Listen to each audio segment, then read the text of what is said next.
Hello, everybody. Happy Wellness Wednesday. Thank you for being a part of my private Facebook group. If you're new here, I want to say hello and welcome. My name is Aubrey. I am a TV fitness expert, a transformation coach, creator of The Perfect 10, and a bikini pro with the OCB. So the reason why I tell you these things is that I wear many hats just like you. And really, I am here to support the busy, career-driven female who wants to fall in love with who she sees in the mirror. So that is my goal. If you're just jumping on the live, give me a little wavy hand emoji. Let me know that you're out there. Hey, BJ, I see that you're popping on. Sometimes in my Facebook feed, I don't see everything. So if you're catching this on the replay, feel free to comment below. I'll get back to you in the best the most timely fashion I possibly can. Hey there, Colleen. Today we are talking about something that is really, really important, and it is about cycles, okay? Just like the cycles of our lives, the season of our lives, as women, we are ever-changing beings at every age and stage. And today's talk is specifically has to deal with how to balance your hormones through food, your fitness, and your period. So if you are still a menstruating female, what I want you to do, I know this sounds kind of weird, but drop a little blood drop emoji in the chat. And if you are not currently menstruating, or maybe you are in perimenopause and your cycle is a little irregular, then that's okay too. You could just give me a, let's see, instead of the blood drop, why don't you give me a thumbs up emoji if that applies to you? Yeah, that applies to me. I'm perimenopausal. Now, if you are already in menopause, this might be just some good information for you to know that you could pass along to a female friend, invite her to this group. Okay, ladies, so I'm going to make sure that I tackle this, and I do have some notes. I wrote an article for the City Scene magazine, and this is going to be published in just a couple weeks. So you guys are getting privy to this information, but anymore, I like to make sure that I fact check myself, so I don't want to lead you astray. Now, it depends on really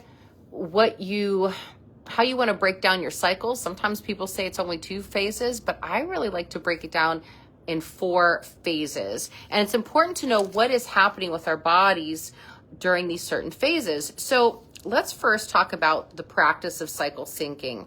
And this was made really popular actually pretty recently in 2020, realizing that it's not a one-size-fits-all approach with women in terms of how we can break through a fitness plateau or a fat loss plateau, that sort of thing. So really, what we are going to be doing is adjusting our workouts and our nutrition based on where we are in our menstrual cycle. If you're not currently tracking your menstrual cycle, you can download free apps like Flow, or I used to pay for an app called Natural Cycles and take my temperature every morning. It was so helpful to get to know my body better. Now, since my husband got me this for Christmas, I have the Aura Ring and I track my cycle through that. Before all these fancy gadgets, I used a app called My Days, and it was really pretty darn accurate. So no excuses, right? Okay, here we go. All right, the 4 phases of our cycle. Let's first talk about the first phase, which is your menstrual phase, okay? So typically, we're gonna give a ballpark number of days. Our menstrual phase will last 1 to 5 days on average. And really, in this phase, while you are menstruating, because your uterus is shedding its lining, this is considered the rest and recovery mode, okay? Now, what is happening here is that estrogen and progesterone are actually at their lowest, okay? So your energy levels can be down. And I really felt this about 10 days ago when I was on my period. I was so tired, and for the first time in a long time, I thought, Aubrey, you need to be practicing what you're preaching. If you're writing and reading about this, I kind of cooled my jets. Now, I still went to the gym every day, but I wasn't trying to go for PRs, and I wasn't just trying to kill myself like I normally do, like David Goggins. So during the time when you are menstruating, that you want to choose activities, still be active, like walking, yoga, Pilates, various forms of pole dancing, hello, and light strength training. So you can still do everything that you're used to doing. We don't want to use our period as like a way out of our healthy habits, right? Like we used to in gym class, right? I can't go swimming on my period. Was that you? I really wasn't like that, but there were a lot of girls like that. So, okay, let's talk about the foods that are going to help us while we're on our period. So some things that you might like to eat. There's definitely foods that I like to eat on this list. But you want to think about iron-rich foods and foods like steamed spinach, because this is actually better absorbed than raw spinach because it's a way to reduce the oxalates in that food. In fact, a lot of vegetables, from what we know now, are actually easier to digest as humans if you can steam them or bake them, or I put mine in the air fryer too. Okay, but cook them down, easier to digest, and we could use those nutrients better. Lean, red, grass-fed, grass-finished meats, because quality does matter, all right? Lentils, organic dried figs. I love these, oh my gosh. And warm, nourishing foods like bone broth, miso soup, and something that I just made yesterday that I haven't made in a long, long time, thanks to my acupuncturist reminding me of congee, which is basically a white rice porridge. And I believe Becky posted a noodleless wedding soup with bone broth. She posted a picture of this yesterday, and I was going to say, you know what? Add some white rice in there, and you pretty much have congee. And congee is spelled C-O-N-G-E-E. You could look that up for easy recipes.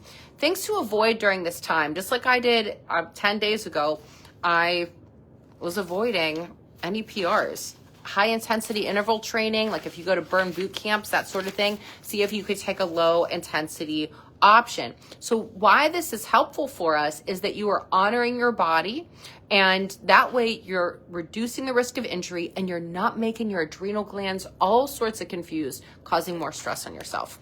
Okay, so it's days 1 through 5. Our next phase is the follicular phase. So this is days 6 through 14 for most women.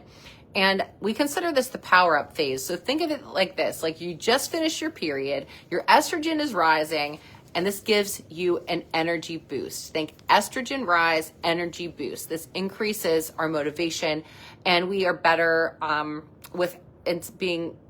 increased motivation and better insulin sensitivity. And our body is really now primed to build lean muscle. I don't know about you guys, but as soon as my period is done, I definitely resonate with this information. So really our best workouts, we get back into our strength training and improve the intensity on our cardio. And this is a cool time to like try new activities, because we actually start to feel a little bit more confident about ourselves, or like feeling ourselves a little bit more. Focusing on lean proteins like antibiotic-free poultry, wild-caught fish, pasture-raised eggs. Notice I'm very specific with those things, like antibiotic-free poultry, wild-caught fish, pasture-raised eggs. Why? If we're talking hormones and you're choosing foods that have additional hormones pumped in them, honestly, I've worked with women for the last 20 years. And whenever we make a switch in the diet that is better quality food, the client starts to feel better. I know for me, it is a game changer, and you just have to be aware of those things. And it's kind of like a doi. If I'm eating something that is genetically modified or pumped full of hormones and antibiotics, probably not going to make me feel that good. Okay, probably going to mess with my hormones. So the best foods to eat in addition to that would be healthy fats, fermented foods. I'm going to go back into Chinese medicine here, like kimchi, sauerkraut, kefir or kefir, however you want to pronounce that, to support gut health. This is key, gals, for a hormone balance. Let's see. Some things to avoid during this time, really, under eating. I don't think I try to undereat anymore. If any reason that I can make sure that I get all my food in for the day, I'm up for it, because it's fun. All right, because really what happens is, our metabolism is revving up, and so that we need enough fuel to support our workouts. That makes sense, right? It's like you don't want to be running your car on empty, right? You want some fuel in the tank. Okay, now let's talk about our superwoman mode phase, which is our ovulatory phase. This is when you're ovulating from days 15 to 17.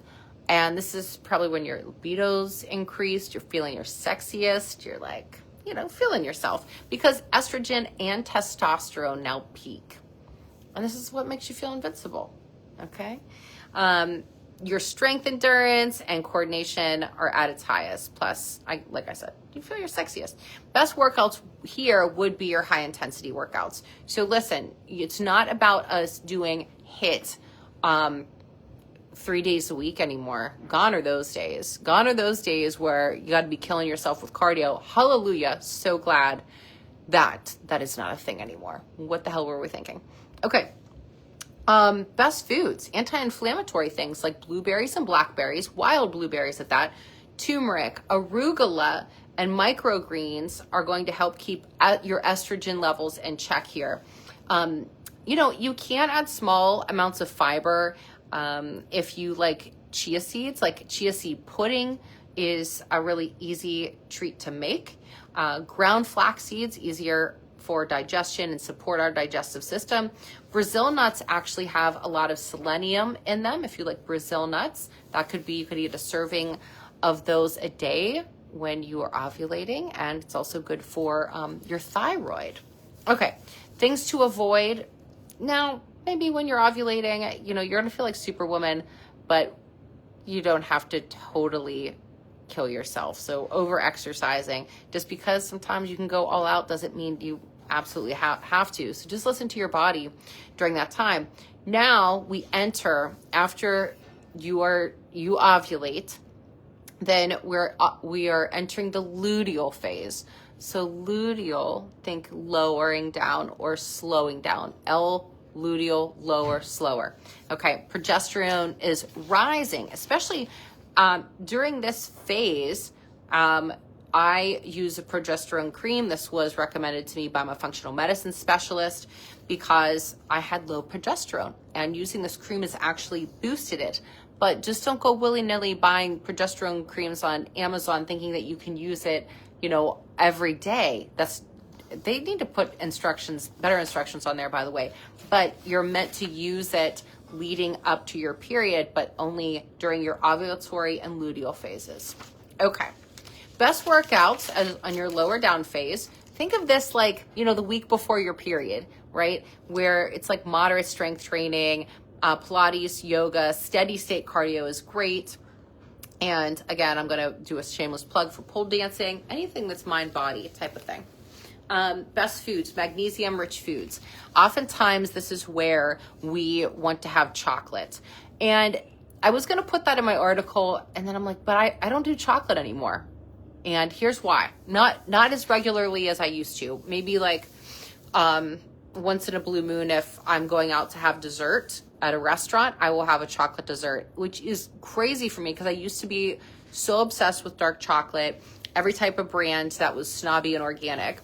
But then I started to learn a little bit different information in terms of like there were high traces of lead in even organic chocolate. And I thought, oh man, damn it. Because I was on this quest to actually take heavy metals out of my body. All right, naturally, just through different fruit smoothies. It was becoming very effective. But then I thought, Aubrey, why are you starting to then put it back in? And I started to crave chocolate less, even before my period. Enter in my medjool date addiction, okay? And by having magnesium-rich foods like medjool dates over my dark chocolate, I totally kicked my chocolate habit without like super duper intentionally doing it. I was just like, wow, I don't even crave that anymore, to the point where I go out on a restaurant and if it's like, oh, we have the chocolate cake, I used to want that. And I'm like, no, do you have anything more interesting? Like maybe something that's lemon or lighter or has a little bit more depth than just like 5 different versions of chocolate in it. So give that a shot. I think that might be really a fun experiment for you to try. Now, pumpkin seeds are high in magnesium, as well as cooked Swiss chard, easier to digest. And it also helps with PMS symptoms. This is also a time where give yourself some grace. If you are hungrier and eating more calories, then you're probably meant to. All right, because as we know, yes, we're going to experience some bloating before our period, and water retention happens every month. It's okay. All right, you're going to come out the other end, kick it and swing in once you get back into your superwoman mode. Now, the other thing that I really like to incorporate during this time is like warming foods, like cinnamon, ginger, roasted root vegetables, that sort of thing. Things to avoid if you're feeling sluggish is actually cut back on the caffeine. And my favorite go-to coffee drinks are Danger Coffee, the decaf version, because it's one of the very few coffees that I've found that they don't use formaldehyde to extrapolate the caffeine from the bean. I also really like Everyday Dose. It is a mushroom latte, and it is the best tasting one that I have found. Great quality. Okay, so long story short, cycle syncing really is going to equal helping you feel stronger, helping you be sexier and feel sexier, and support good adrenal function, which is going to help you balance your hormones out. Gals, I want you to try this for a month, okay? And once my article comes out, I will absolutely post that so you have this information. But if you want to give it a shot, then just give me a little praise hands emoji right there. All right, guys, I hope that you found this cycle syncing information very, very helpful. And I think that at this stage in the game, you know, our cycle's not a setback, it's really a superpower.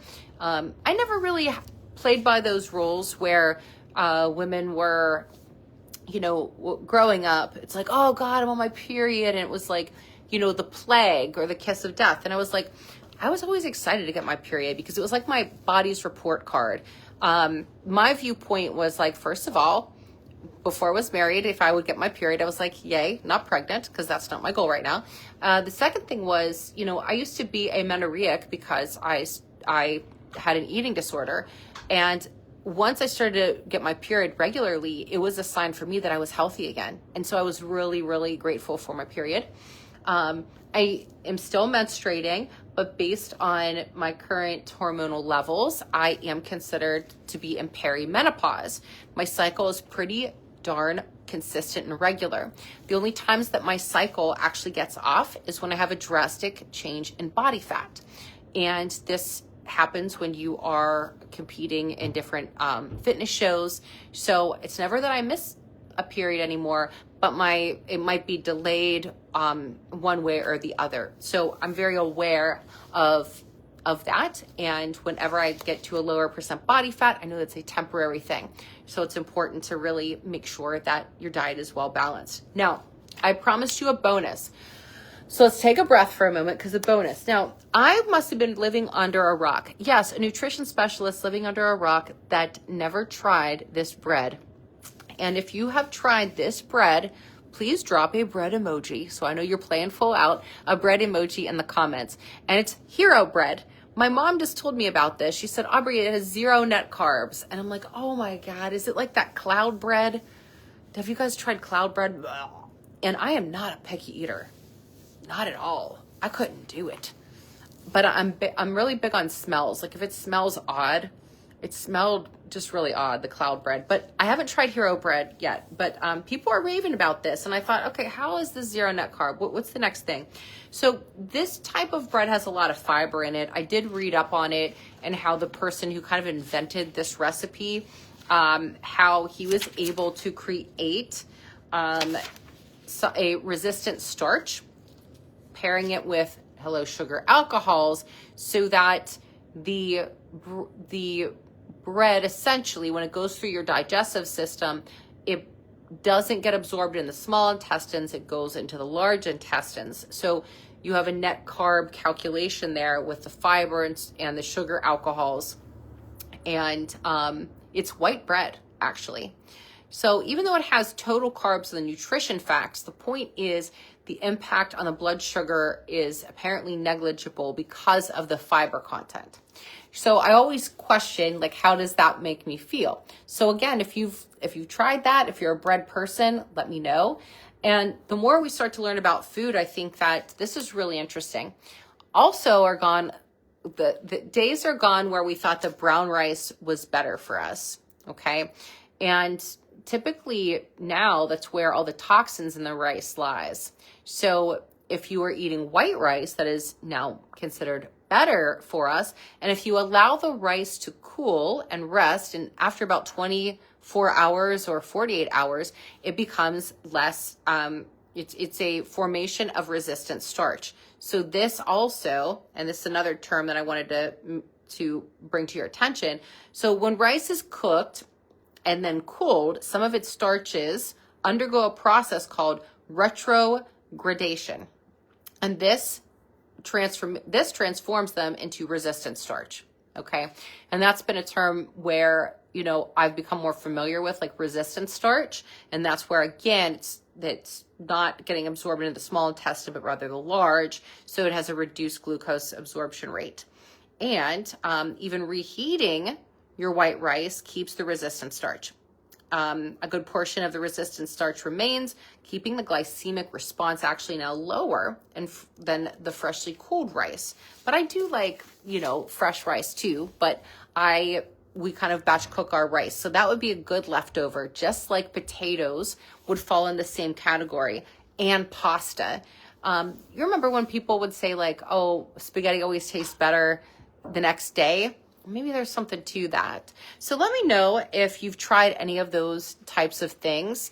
And I think batch cooking, this is the moral of the story, batch cooking your rice, your pastas, your potatoes is a good thing. So those leftovers are good. Where we run into challenges, if you are batch cooking, let's say your turkey, your chicken, your meat, that is going to actually start to decay and disrupt your gut.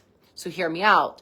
What you do, you can still batch cook, but instead of putting everything in the refrigerator, put it in the freezer and only take out what you need for that day. All right, guys. So I talked a lot. I hope that you found today's chat very beneficial. Mark your calendars for my next up-leveled Perfect 10-day fitness, nutrition, and mindset challenge starting the day after St. Patty's Day. St. Patty's Day, the day after, March 18th. And the reason why this is different is that I'm going to be coaching you now, not just for a few consecutive days. I'm going to be coaching you through the course of the whole 10-day program.